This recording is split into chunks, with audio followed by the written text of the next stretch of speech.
child who witnessed the murder of his father and the other Taino leaders in Iroqua was taken away from the killing field by a Spanish priest. He was placed in the care of missionaries and baptized Enrique.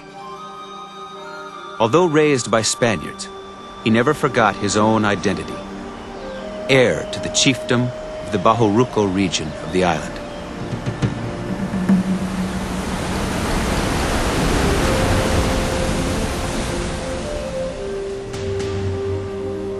Enrique was a tall and graceful man with a well-proportioned body. His face was neither handsome nor ugly, but that of a serious and stern man. He married a native, a woman of excellent and noble lineage, named Doña Lucia. Bartolomé de las Casas. The Spanish government created a labor grant system under which individual Spanish landholders were given village populations to use as forced labor. Enrique, his wife, and his people were turned over to a debauched young Spaniard named Valenzuela. They were at his mercy.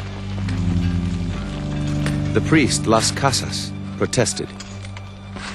In a more just world, Enrique would have been the master.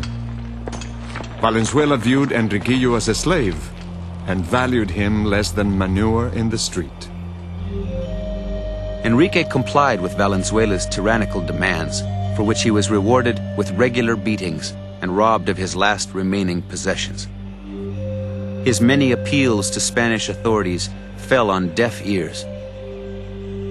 When Valenzuela raped his wife, Enrique reached his breaking point.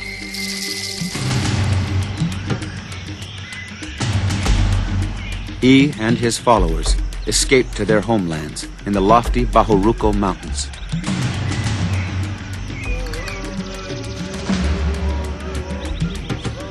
The Spanish came to call him the rebel Enrique, and those who followed him were termed rebels and insurgents, although in truth they were not rebelling but only fleeing from their cruel enemies who were misusing and destroying them, just as a cow or an ox tries to escape from the slaughterhouse.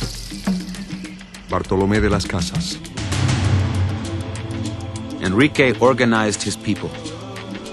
Women, children, and elderly were sent into caves high in the mountains, where they raised chickens and cultivated gardens to feed the resistance army. Scouts were posted on every crag and pass. Heavy boulders rolled into place above the footpaths. Enrique instructed his men to fight only in self-defense, to kill Spaniards only in the course of battle, and otherwise to simply deprive them of their arms. At first, the Spanish army was confident they would quickly crush the Taino resistance. But Enrique's people, armed only with spears, iron spikes, fish bones, and bows and arrows, fought with fierce determination against the Spanish and their sophisticated arms. Time after time, they forced the enemy to retreat. During one fierce battle, Valenzuela himself was captured. But even this mortal enemy's life would be spared. Enrique ordered him released. As word of Enrique's victories spread across the island, many Taino fled to his refuge and joined the fight for freedom. His legend grew. It was said that Enrique never slept at night, that he himself patrolled the village until dawn. For over a decade, he fought Spain to a standstill. Finally, unable to defeat the guerrillas on their own territory, an exhausted and humiliated Spanish government made overtures of peace. I know the Spanish very well, because they killed my father and grandfather and all the people of the kingdom of Iroqua, and reduced the population of the entire island of Hispaniola. I have fled to my own land, where neither I nor any of my followers are harming anyone, but are simply defending ourselves against those who came to capture and kill us. I need not talk to another Spaniard. Enrique, Taino. But there was one Spaniard to whom Enrique would still talk, the priest, Las Casas. After many years spent demanding the king act to stop Spanish atrocities in the New World, Las Casas had been officially designated protector of the Indians. He now sought out Enrique in his mountain stronghold. 2 months later, Las Casas and Enrique appeared before Spanish authorities and negotiated a truce. 14 years after it began, the rebellion came to an end, but only after the Spanish agreed to guarantee freedom for Enrique's people.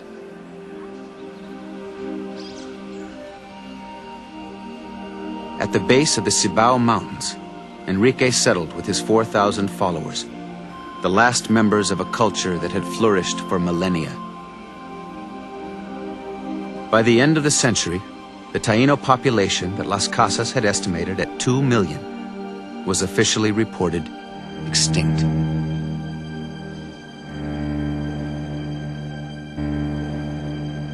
It's the 500-year resistance. You can't break the connection. Follow? It's a 500-year-old voice.